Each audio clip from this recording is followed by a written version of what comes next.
Welcome to Her Own Boss, the podcast created by recent graduates to help you find your inner entrepreneur. Her Own Boss is created by Anissa, Ben, Sarah, Megan, Lucy, and me, Nikki.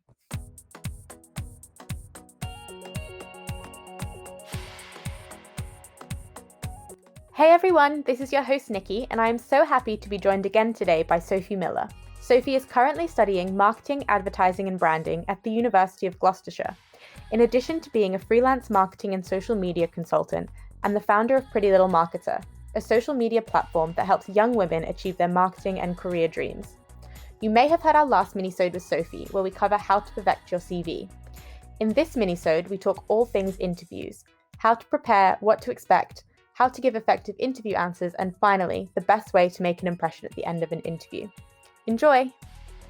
This minisode is sponsored by Barclays Eagle Labs. Eagle Labs are the home of UK startups, providing the mentoring, training, and co-working spaces needed to help innovators and businesses thrive. Hi, Sophie. Hi. Welcome back. So glad to have you back for another minisode. Oh, I'm excited to be here. Thank you. So for this one, we are talking all about job interviews. This is something that kind of is going to be a never-ending theme in people's career, I think. But the first couple job interviews you do, I think, is just so daunting, and it is hard to prepare for them. So I'm really looking forward to hearing your tips. So to start off with, before going into an interview, what should you do to prepare? I think first mentally prepare. Like you said, I think it's something we're going to face for our whole career, whether it be physical or currently everything's very virtual, isn't it? So yeah, no one enjoys them. I think that's a really good note to start on. I don't think anyone in the world, whether it be a CEO or someone at the start of their career, wakes up on the day of an interview and is excited. I know that I'm absolutely terrified. So yeah, I think mentally kind of getting in that frame of mind to be ready to sell yourself, be ready to talk, get a good night's sleep the night before, kind of thing. Just, take care of yourself. It's probably going to be a stressful day. So, number one is definitely mentally prepare, look after yourself, have a nice bath, have a yummy dinner, all those things. But in terms of like knowledge, I think researching the company is really important. When I was a lot younger or when I was applying even for placements over a year ago, I did not do my research at all. So when I had these online interviews, I was just stumbling over my words. The camera came on, asked me a question, and all of a sudden I was just absolutely stumped. So research all you can, whether that be going on LinkedIn and seeing what the company's been up to recently, heading on to Google News and just seeing like, okay, like what are the forecasts for the company? What are they up to currently? Has there been a new release? Has there been a new like kind of CEO? All of those things are really important, and you can kind of drop them in the interview to be Yeah. impressive. So yeah, in terms of like news, researching the company, I think is really important, and also considering what sort of questions they might ask. So Wiki Jobs is a really good resource. It has like forums and people can post their experiences at certain companies. So I applied to the L'Oreal grad scheme, I think 2 months back, 1 month back, and I had no idea what to expect. And I found Wiki Jobs just by Googling what is the L'Oreal grad scheme interview process like. And it had loads of forums from people who've done it a few years back. So yeah, just maybe taking a look at those sort of resources. And if there isn't anything, what are the most popular questions? What's your biggest strength? What's your biggest weakness? And having a think, writing those down and typing out your answers, just so if they do pop up, you're well rehearsed, you've got an answer in your brain. So yes, number one, mentally prepare. Number two, research the company. And number three, just consider the questions that they might ask you. Yeah, those are really good tips. And I think particularly the one about doing research, because Hmm. it always helps to have something to talk about that's also going to show Yeah. that you have actually done your research and taken the time. Hmm. I think that it's probably quite a good way to try and stand out in the crowd. Yeah. So then when you're actually in the interview, what are some of the different kinds of interview questions you could be asked, and why do you think recruiters ask them? What are they trying to get out of you? This is actually such a great question. I think a lot of people forget that it's not just a Q&A, like they are asking things for a reason. So understanding the reasoning behind those questions means you can answer them a lot better. So the three types that I've most commonly seen and when I've conducted interviews myself, the sort of questions I've answered are competency-based, situational, and behavioral. So competency-based are probably the most popular out of those three. Those questions typically look look like, tell me about a time. So tell me about a time you worked as a team. Tell me about a time you resolved a problem. All of those kind of generic ones. Funny enough, these aren't to trick you out. They don't want to trick you. They don't want to catch you out. Like, they just want to kind of test, and it's a practical way for like me as the recruiter to see if you have the knowledge and skills to make you successful in the role you're applying for.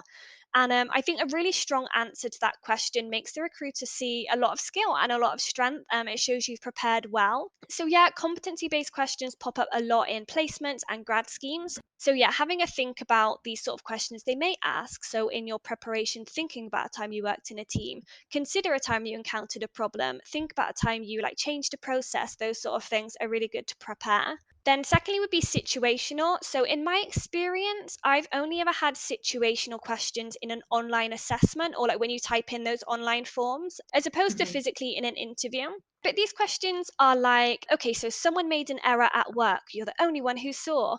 What do you do? Yeah. When I think I was 17, I was in sixth form, I applied to Tesco and I passed, like my CV was super cool. And then it was a situational test online and I failed. So that was sad. If anyone's ever got through to Tesco, I applaud you because that was brutal.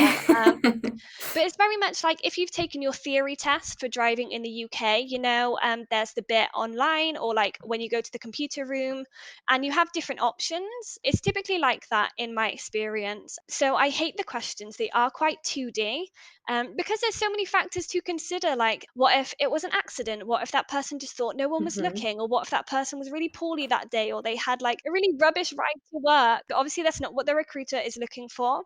They're usually testing you for a specific skill, so evidence of time management, ability to handle conflict, showing that you can lead a team.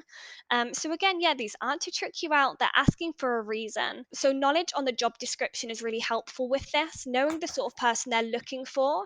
And then when it asks these questions, you can consider the answers that you can give to kind of reflect that. And then finally would be behavioral. I've actually conducted a few of these interviews myself, and it's literally just to assess character. So you're a human coming into my team of humans. Like, that's as simple as it is. I just want to see who you are, what gets you ticking, what you love. So yeah, these questions might look like giving an example of something you tried something that didn't work and what did you learn. Mhm. It's a chance for you to show your confidence, show your journey and just show a bit of your character and kind of brings the human aspect back to it rather than just being like, tell me about your work, It kind of adds a bit more of like, tell me about you. What have you learned? So yeah, competency based, situational, and behavioral. Brightnetwork.com or .co.uk. They have some really good resources on those. So yeah, definitely recommend checking that out if you are a bit confused about those. That is honestly so helpful to kind of group those questions up into the types, but then Hmm. also what people are looking for. Because I'm the same, those situational based questions I find really difficult because I'm always like, well, I need more information. I don't know what the person was doing. What was the context? Yes, I'm the exact same. Yeah, right. But Mhm. obviously, they're looking for a specific skill, and you can probably get that from the job description and then kind of tailor your answer to that. So, on that point, then, how should we answer some of these questions? Are there certain structures that can help us formulate our answer? Can we prepare them in advance, or is it, something to do on the spot? So, firstly, I never recommend doing things on the spot. I have failed so many interviews by doing this. When all of a sudden they're like, "Tell me about a time you've worked in a team," and you're like, well, and you're like struggling, Can't remember. Yeah.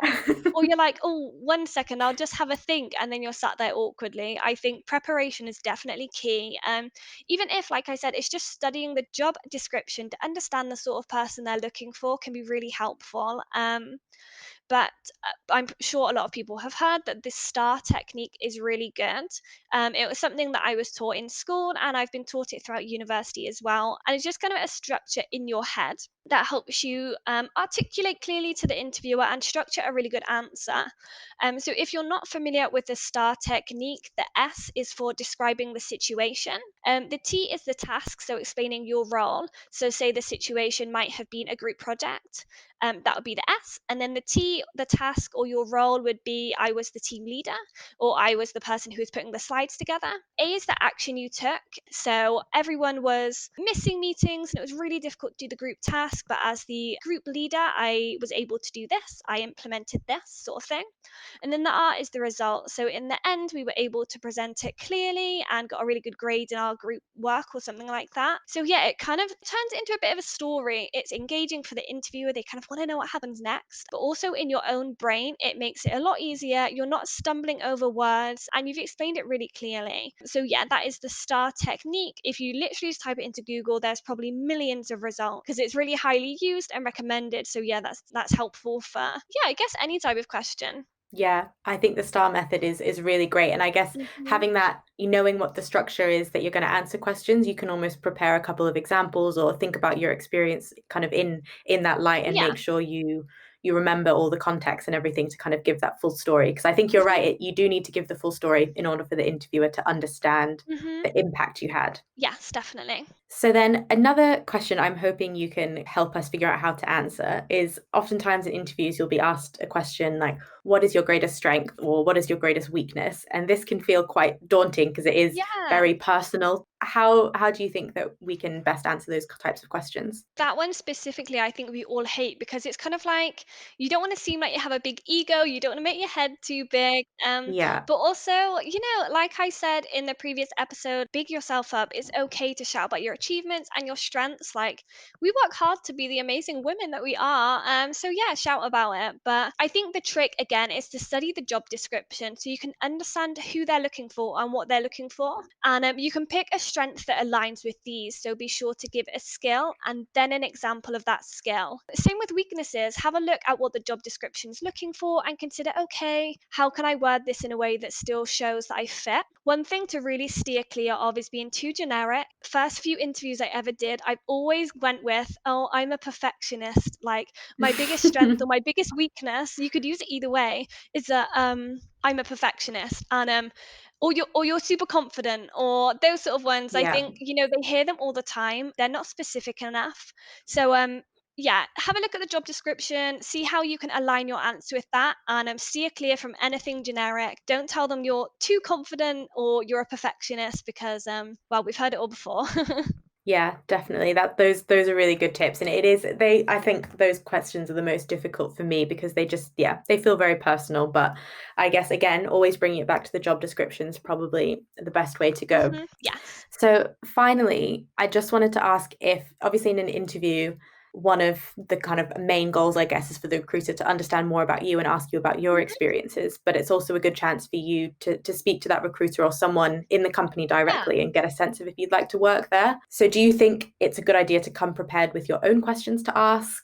How many should you ask? What kinds of things should you be asking about? Yes, absolutely. Always ask a question. I think a lot of people are scared, I remember my interviews in placements. They were like, do you have any questions? And I was like, no, like it's all good. I understand everything. But actually, it's not just for you to understand things, it's for you to sell yourself well. And also, like you said, if you have any questions, it's your time to ask them so that when you go away or if you are offered the job, you're not like, oh, goodness, I wish I asked this or I didn't know about this. One thing I really don't like is when people recommend asking about, for example, what skills do you think I lack? I've seen a few times on Instagram or like on blogs the question of, is there anything that makes you question my suitability for the role? Oh my goodness. Think about that poor recruiter. You've just probably spent half an hour talking with them. Don't put them on the spot. But yeah, I always try and ask two questions. So one about the role and one about the company.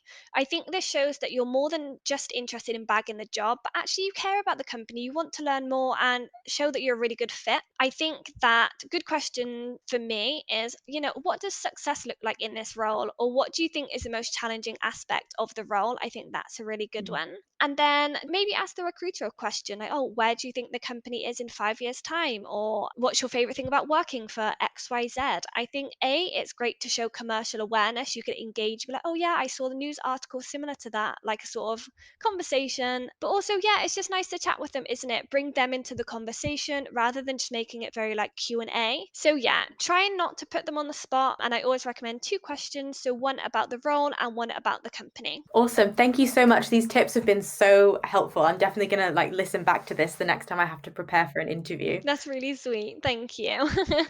Thanks so much. Thanks for listening. Be sure to find us on LinkedIn or Instagram at Her Own Boss Podcast and let us know how you'll be putting these tips and tricks to work.